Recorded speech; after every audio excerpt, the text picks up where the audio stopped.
On this episode of Franky D Crafter, we're gonna be drawing a map, adding some of our crafts from the channel to it.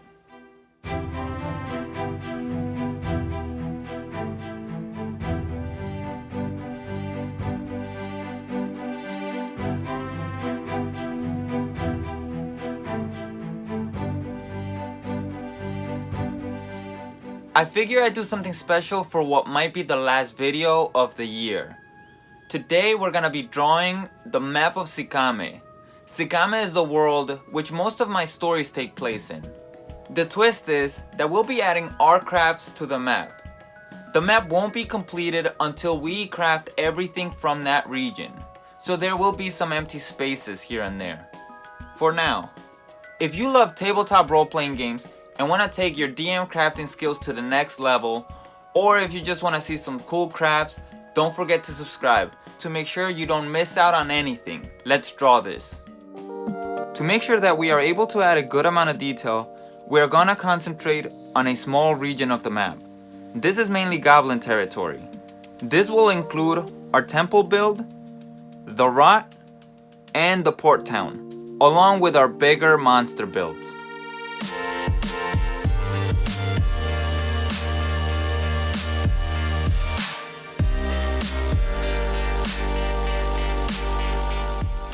The first step is to sketch the shape of the land masses. I had worked on a map in Incarnate a while back. I'm using that as my reference.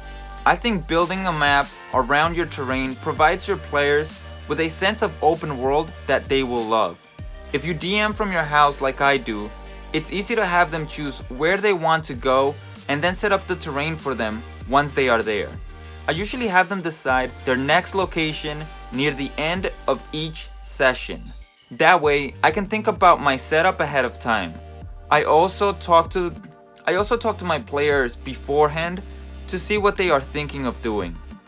Once I have the basic shape for the lands, I will start to sketch points of interest. Luckily, I have lots of pictures of my builds, and I simply choose one I like and start to sketch.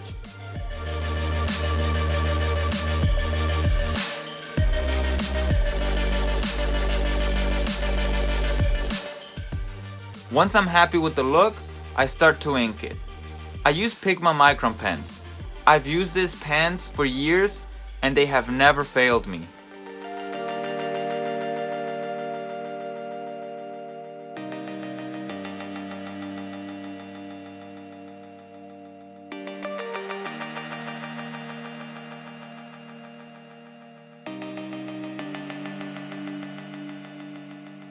When drawing these points of interest, I also want to add an interesting environment. I make sure that there are things to explore around the centerpiece. They don't have to be anything extravagant. For example, all I have to add to this section is small cliffs to the east and a mysterious jungle forest to the south. This is where I also take the chance to add one of my monsters to the map, a gargantuan tree folk from the world of old.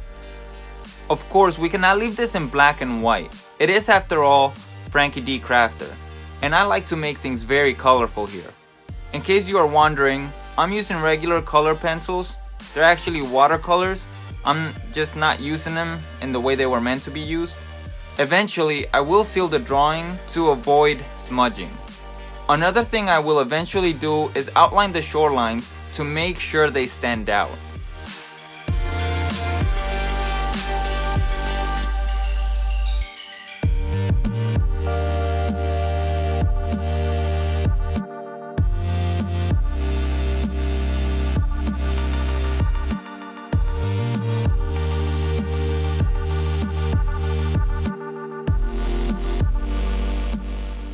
These 3 points now open up a whole session's worth of exploring, or places where I can have important events take place.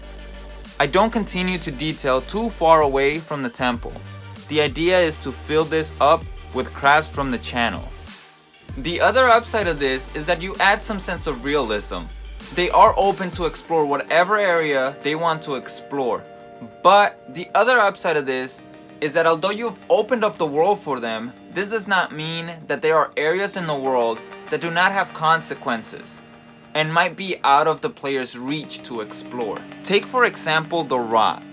This is where some of the biggest secrets to the world remain hidden. It is also one of the most dangerous places yet to be explored. Adventurers often find themselves tempted by riches and glory to explore the forbidden, but ultimately fail. In-game, I like foreigners, kings, and adventurers to talk about what treasures might be hidden within the ruins of an ancient world frozen in time in an untouched land. At the same time, I love having goblins warn my players of the dangers that place holds. The place where decay has manifested itself into a living creature that can even bring decay to those that have been blessed with the gift of immortality. The Rot is a place in the middle of goblin territory because they are the only ones that know how to contain it. My players choose who they want to listen to.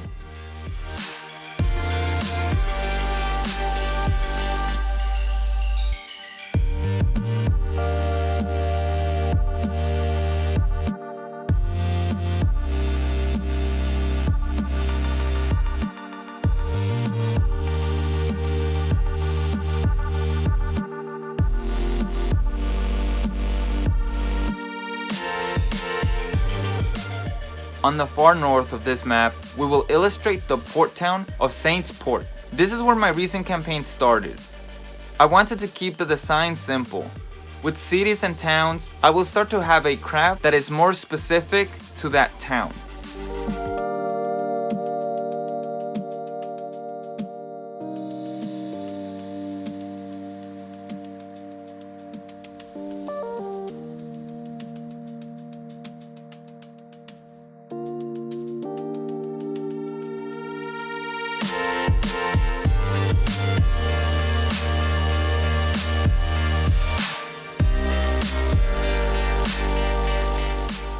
This is a simple fishing port that has ran into a pesky crab problem.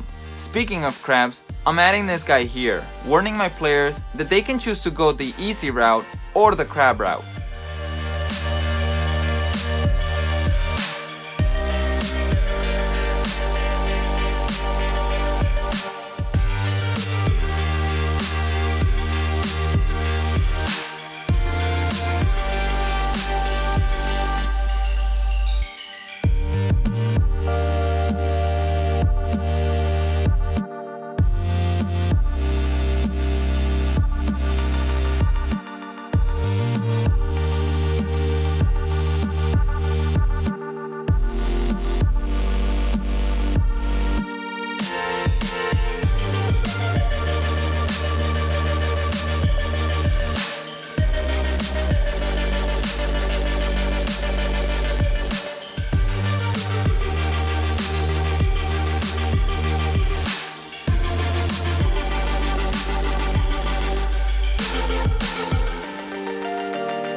And while I'm at it, I'll also be adding the sea serpent up north.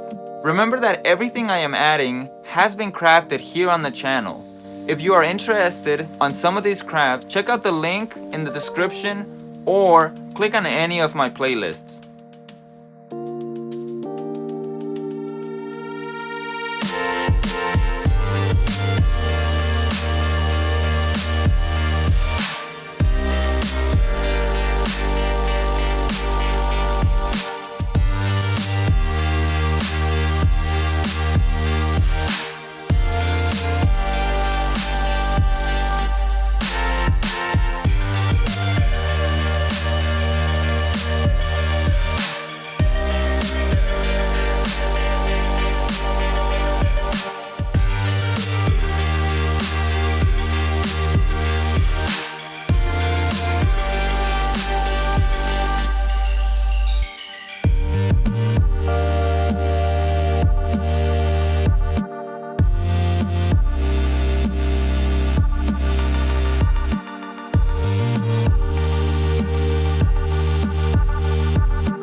This is the first of many episodes to come involving drawing maps, but first we have to craft the locations. Let me know what you thought in the comment section below, and don't forget to like if you enjoyed the episode. I already have a few ideas of what I want to craft for these regions.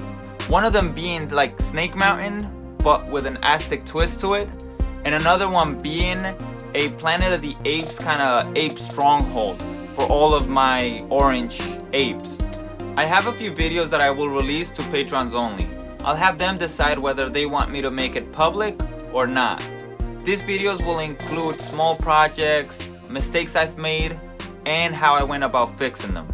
Don't forget to subscribe and check out some of my other content to start working on your own map as well.